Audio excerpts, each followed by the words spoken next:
സുഹൃത്തുക്കളെ, നിങ്ങൾ ഈ വീഡിയോയിൽ കണ്ടുകൊണ്ടിരിക്കുന്നത് NMR റസാഖ് എന്ന് പറയുന്ന പാലക്കാടിന്റെ ഇടതുപക്ഷ സ്വതന്ത്ര സ്ഥാനാർത്ഥിയാണ്.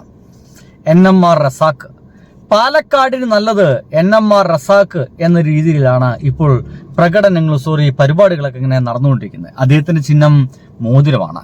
എനിക്ക് പാലക്കാട്ടുകാരോട് പറയാനുള്ളത്, ഈ ഒരു ചങ്ങാതിയെ നിങ്ങൾ നഷ്ടപ്പെടുത്തുകയാണെങ്കിൽ നിങ്ങളുടെ ജീവിതത്തിലെ വളരെ ചെറിയ ഈ കുഞ്ഞു ജീവിതത്തിലെ ഒരു വലിയ നേതാവ് എന്ന് വെച്ചു കഴിഞ്ഞാൽ നിങ്ങളുടെ പേര് വിളിച്ച് നിങ്ങളുടെ വീട്ടിനകത്തേക്ക് കയറി വരാൻ കഴിയുന്നൊരു നേതാവിനെ, മനുഷ്യസ്നേഹിയായിട്ടുള്ളൊരു മനുഷ്യനെ നിങ്ങൾ നഷ്ടപ്പെടുത്തുന്നു എന്ന് ഞാൻ പറയുള്ളൂ. അതിനപ്പുറത്തേക്ക് മമ്മൂട്ടിയെ കൊണ്ടുവരാമെന്നും മോഹൻലാലിനെ കൊണ്ടുവരാമെന്നും ഞാനിവിടെ എയറോപ്ലെയിനെ ഇറക്കുമെന്നൊക്കെ പറഞ്ഞു നടക്കുന്ന, അല്ലെങ്കിൽ എല്ലാ സിനിമാ നടന്മാരെയും കൊണ്ടുവന്നിട്ട് എന്തൊക്കെയോ നടത്താൻ ശ്രമിക്കുന്ന, അല്ലെങ്കിൽ ഹിന്ദുക്കൾ മാത്രം ഈ ഭൂമിയിൽ ജീവിച്ചാൽ മതി എന്ന് പറയുന്ന ശോഭ ചേച്ചി അടക്കമുള്ള ആളുകൾ അവിടെ കടന്ന് കറങ്ങുന്നുണ്ട്. ആ രണ്ടിലൊരു ആളെയാണ് നിങ്ങൾ ജയിപ്പിക്കാനും മറ്റും വിചാരിക്കുന്നുവെങ്കിൽ അത് നിങ്ങളുടെ ജീവിതത്തിൽ ഒരു വൻ പരാജയമായിരിക്കും എന്നുള്ള കാര്യത്തിൽ സംശയമില്ല. അത് നമ്പർ 1 പരാജയമായിരിക്കും. അതിന്റെ ഏറ്റവും വലിയ ലക്ഷണമാണ് ഇപ്പോൾ നിങ്ങൾ കണ്ടത്. നിങ്ങൾക്കിവിടെ കാണാൻ കഴിയുന്നത് NMR റസാഖ്. ഒന്ന് ആലോചിച്ച് നോക്കി. അദ്ദേഹം പാലക്കാട്ടുകാരനാണ്, പാലക്കാട്ട് ഭാഷ സംസാരിക്കുന്നവരാണ്. ഓരോ വീട്ടിലും പോയിട്ട് പേരെടുത്ത് വിളിച്ചിട്ടാണ് അദ്ദേഹം ഓരോ വീട്ടിലേക്കും കയറുന്നത്. അവരങ്ങനെ അറിയാം, അവരുടെ വീട്ടുകാർക്ക് ഇങ്ങനെ അറിയാം, ഇദ്ദേഹത്തിന് അറിയാം. ഇദ്ദേഹത്തിന്റെ ചില വീഡിയോയിൽ കാണുമ്പോൾ എനിക്ക് ഭയങ്കര അത്ഭുതം തോന്നിപ്പോയി. നോക്കൂ, ഒരു അമ്മ NMR റസാഖിനെ ആശീർവദിക്കുകയാണ്. ഹിന്ദു മതാചാര പ്രകാരമാണ് ആശീർവദിക്കുന്നത് എന്ന് വേണമെങ്കിൽ നമുക്ക് പറയാം. അകത്ത് പോകുന്ന ഒരു പാത്രം എടുത്തുകൊണ്ടുവരുന്ന, അതിൽ എന്തൊക്കെയുണ്ട് അറിയില്ല, ഭസ്മവും മറ്റൊക്കെ ആയിരിക്കാം.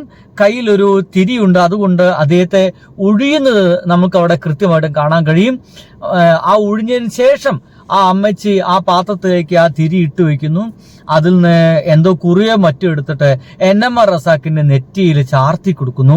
ഒരു മടിയും കൂടാതെ NMR റസാഖ് ആ ഒരു കുറി വാങ്ങിക്കാൻ വേണ്ടി വളരെയധികം സ്നേഹത്തോടെ നിൽക്കുന്നു.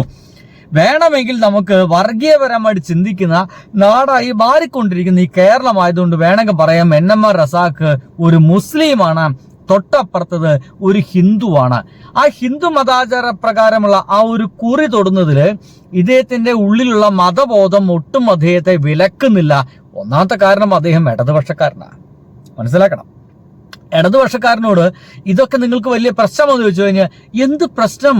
ആ അമ്മ എന്നെ ഒന്ന് ആശീർവദിക്കാൻ വന്നല്ലേ, അവരുടെ വിശ്വാസപ്രകാരം അവരെന്നെ ആശീർവദിച്ചല്ലേ, ജയിച്ചു വാടാ മകനെ എന്ന് പറഞ്ഞല്ലേ, അതൊരു അമ്മയല്ലേ, ഞാനത് സ്വീകരിക്കണ്ടേ എന്നുള്ളതാണ്.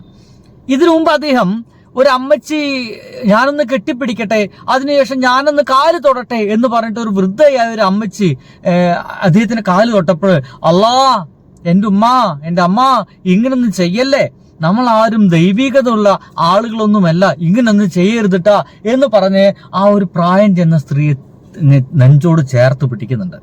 സത്യം പറഞ്ഞു കഴിഞ്ഞാല് ഞാൻ പാലക്കാട്ടുകാരനൊന്നും അല്ല എൻ്റെ സുഹൃത്തുക്കളെ, ഞാൻ മലപ്പുറംകാരനാണ്. എനിക്ക് മനസ്സുകൊണ്ട് ഞാൻ വോട്ട് ചെയ്യാൻ ആഗ്രഹിക്കുന്നത് ഇത്തരത്തിലുള്ള സ്ഥാനാർത്ഥികൾക്കാണ്. ഇദ്ദേഹം ഇടതുപക്ഷക്കാരനായിട്ടുകൊണ്ടൊന്നല്ല, ഇതൊരു അതിഗംഭീര സ്ഥാനാർത്ഥിയാണ്. നോക്കൂ, ആ നാട്ടുകാരെ പരിപൂർണ്ണമായിട്ട് അറിയുന്ന, ആ നാട്ടുവഴികൾ അറിയുന്ന, ആ നാട്ടുശീലങ്ങൾ അറിയുന്ന ഒരു വീട്ടിലേക്ക് ചെന്നു കഴിഞ്ഞാൽ ചിലപ്പോൾ ആ വീട്ടുകാര് അവരെ വിശ്വാസപ്രകാരമാണ് സ്വീകരിക്കുക. ആ ഒരു സ്വീകരണം ഞാൻ തീർച്ചയായിട്ടും അർഹിക്കുന്ന ഒരാളാണെന്ന് ഒരു മടിയും കൂടാതെ സ്വീകരിക്കുന്ന NMR റസാഖിനെ പോലുള്ള ആളുകളല്ലേ നമുക്ക് വേണ്ടത്. അതല്ലാതെ ഒരു സ്ഥലം വന്നു കഴിഞ്ഞാൽ അവിടെ മുസ്ലിങ്ങളെ വരാൻ പാടുള്ളൂ, അല്ലെങ്കിൽ ഒരു സ്ഥലത്ത് ഹിന്ദു MLA മാത്രമേ പാടുള്ളൂ എന്നീ പറയുന്ന ആളുകളൊക്കെ എന്ത് ചെയ്യാൻ കഴിയും? നോക്കൂ, ഞാൻ ഇതിനൊപ്പം കൂടി ഒരു വീഡിയോ കൂടി ഞാൻ നിങ്ങൾക്ക് കാണിച്ചു തരുന്നുണ്ട്. അപ്പൊ നിങ്ങൾക്ക് റസാഖും ഈ BJP-ക്കാരും തമ്മിലൊരു വ്യത്യാസം നിങ്ങൾക്ക് മനസ്സിലാവും.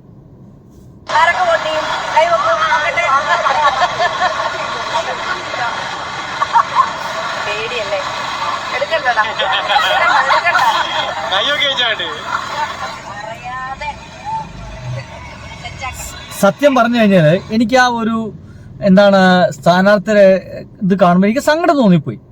ആരൊക്കെ എനിക്ക് വോട്ട് ചെയ്യും എന്ന് വെച്ച് അവിടെ നിൽക്കുന്ന ആളോട് ചോദിച്ചപ്പോൾ ഒരാള് പോലും കൈ പൊന്തിച്ചിട്ടില്ല എന്നുള്ളതാണ്. BJP സ്ഥാനാർത്ഥിക്ക് വേണ്ടിയിട്ട് ഒരാള് പോലും കൈ പൊന്തിച്ചില്ല. സത്യം പറഞ്ഞ സന്തോഷം ഉണ്ടാക്കി കേട്ടോ, ചെറിയൊരു സന്തോഷം ഉണ്ടാക്കി. കൊള്ളാലോ, നാട്ടുകാർ കൊള്ളാലോ, പൊളി, സ്ത്രീകൾ പൊളി എന്നുള്ളതാണ്. അവസാനം ഇവര് നല്ലതാ, ഞാൻ വരാം, അപ്പൊ നിങ്ങൾക്ക് മനസ്സിലാവും. അടുത്ത പറയുന്നത് ഞാൻ വരാം, അപ്പൊ നിങ്ങൾക്ക് കാണാം, അടുത്ത 5 വർഷം കഴിഞ്ഞ് നിങ്ങൾ എന്റെ ഒപ്പം ഉണ്ടാകും എന്നൊക്കെ രീതിയിൽ ചില ഭീഷണിയാണോ എന്ന് അറിയില്ല, ചില വാക്കുകളാണ് പറഞ്ഞിട്ടാ പോയുള്ളത്.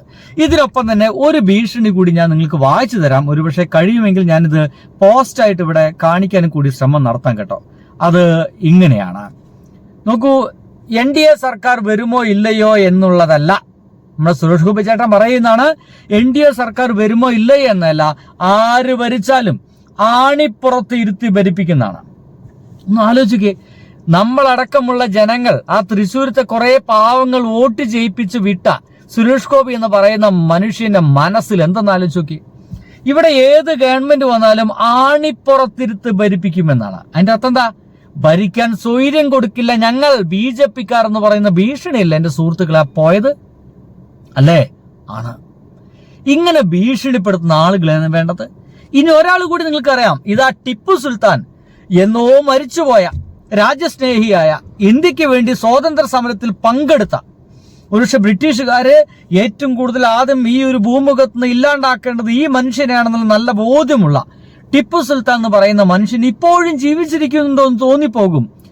ഗോപാലകൃഷ്ണൻ ഇതാ പുതിയ സംഗതി വന്നിരിക്കും. ടിപ്പു സുൽത്താൻ കേരളത്തെ ആക്രമിച്ചു, നിരവധി ഹിന്ദുക്കളെ കൊലപ്പെടുത്തി. വീണ്ടും വിവാദ പരാമർശവുമായി BJP സ്ഥാനാർത്ഥി B. ഗോപാലകൃഷ്ണൻ. നമ്മുടെ നാട്ടിൽ കുടിവെള്ളമില്ല, നമ്മുടെ നാട്ടിൽ നല്ല റോഡുകളില്ല, ഇവിടുത്തെ ജനങ്ങൾക്ക് ജോലിയില്ല. ഇമാതിരി എന്തെങ്കിലും വർത്തമാനങ്ങൾ ഈ ഒരു മനുഷ്യന്റെ വായിൽ നിന്ന് എന്റെ പ്രിയ സുഹൃത്തുക്കളെ നിങ്ങൾ കേട്ടിട്ടുണ്ടോ? കേൾക്കൂല. കാരണം ഇങ്ങനെയാണ് BJP സ്ഥാനാർത്ഥികൾ എന്നുള്ളതാണ്. അപ്പോഴാണ് NMR റസാഖിനെ പോലെയുള്ള മനുഷ്യസ്നേഹികളായിട്ടുള്ള പാലക്കാട്ടുകാർ തൊട്ടപ്പുറത്തുണ്ട്. അതെങ്ങാ നഷ്ടപ്പെടുത്തി കഴിഞ്ഞാൽ അത് മഹാനഷ്ടമായിരിക്കും. നിങ്ങളൊരു ഉറ്റ സുഹൃത്ത് മലപ്പുറത്ത് ഇരുന്നിട്ടാണ് ഈ പറയുന്നത് എന്നുകൂടി മനസ്സിലാക്കുക. എന്റെ പ്രിയപ്പെട്ട പാലക്കാട്ടുകാരെ, ആരെങ്കിലും ഇത് കേൾക്കുന്നുണ്ടെങ്കിൽ മലപ്പുറത്ത് നിന്നിട്ട് ഒരു സ്നേഹിത ഇങ്ങനെ പറയുന്നു, ഇതൊന്ന് അയച്ചു കൊടുക്കും നിങ്ങളുടെ സുഹൃത്തുക്കൾക്ക്. NMR റസാഖിനെ നിങ്ങൾ വിട്ടുകളയരുത്. അദ്ദേഹം പൊന്നാണ്. ആ ഒരു വയനാട് ദുരിതം നടന്ന സമയത്ത് എത്രയോ ദിവസം അവിടുത്തെ ജനങ്ങൾക്ക് ഫ്രീ ആയിട്ട് ഭക്ഷണം ഉണ്ടാക്കി വിളമ്പിക്കൊടുത്ത ഒരു മനുഷ്യൻ കൂടിയാണ്. അതുകൊണ്ടാണ് നമ്മുടെ വയനാട്ടിൽ നിന്ന് ഈ മനുഷ്യനെ ജയിപ്പിക്കാൻ വേണ്ടിയിട്ട് അവിടുത്തെ ആൾക്കാർ ഇങ്ങോട്ട് വന്നേ. അവിടുത്തെ ആൾക്കാര് പാലക്കാട്ട് വന്നിട്ട് ഇദ്ദേഹത്തിന് വേണ്ടി പ്രചരണം നടത്തി എന്നുള്ളതാണ്. അപ്പൊ അദ്ദേഹത്തിന്റെ ഒരു വില മനസ്സിലാക്കൂ. എങ്ങോ നിൽക്കുന്ന ആളുകളാണ്, ഞാൻ പാലക്കാടാണ്, ദുരന്തം നടന്നത് അവിടെ വയനാടല്ലേ, ഞാൻ ഇതിപ്പോ അവിടെ പോണേ എന്നൊന്നല്ലേ ഇദ്ദേഹം ചിന്തിച്ചേ. അതാണ് മനുഷ്യ സ്നേഹം. അങ്ങനെ ഭക്ഷണം ഉണ്ടാക്കി കൊടുക്കുന്ന ഒരു സ്ഥലത്ത്, അല്ലെങ്കിൽ അവിടെ രക്ഷാപ്രവർത്തന സ്ഥലത്ത് നിങ്ങൾക്ക് ഒരു ശോഭയെയും ഒരു മമ്മൂട്ടി സ്നേഹിതരെയും നിങ്ങൾക്ക് കണ്ടെത്താൻ കഴിഞ്ഞിട്ടുണ്ടാവില്ല. പക്ഷെ അവിടെ ഇത്തരത്തിൽ ചില നല്ല മനുഷ്യന്മാരെ അറിയുന്ന മനുഷ്യരെ കണ്ടെത്താൻ കഴിഞ്ഞിരിക്കും. ഇദ്ദേഹം ജയിച്ചു കഴിഞ്ഞാൽ നിങ്ങളുടെ ഇടയിൽ തന്നെ ഉണ്ടാവുമെന്ന് എനിക്ക് തോന്നിപ്പോകുന്നു. NMR റസാഖ് ജയിച്ചു കഴിഞ്ഞാൽ നിങ്ങളുടെ ഇടയിലായിരിക്കും. അല്ലാതെ ജയിച്ചൊരൊറ്റ പോക്കം പോയിട്ട് പിന്നെ വരാം എന്ന് പറയുന്ന ആളുകളൊന്നും ആളാവില്ല. NMR റസാഖിന് എനിക്ക് നല്ല ബോധ്യമുണ്ട്. എനിക്ക് അങ്ങനെ തോന്നിപ്പോകുന്ന അദ്ദേഹത്തെ കാണുമ്പോൾ. സത്യം പറഞ്ഞാൽ ഈ ഒരു ഇലക്ഷനിൽ ഞാൻ കാണണമെന്ന് ആഗ്രഹിക്കുന്ന ഒരു നേതാവ് ഉണ്ടെങ്കിൽ അത് NMR റസാഖ് മാത്രമാണ്.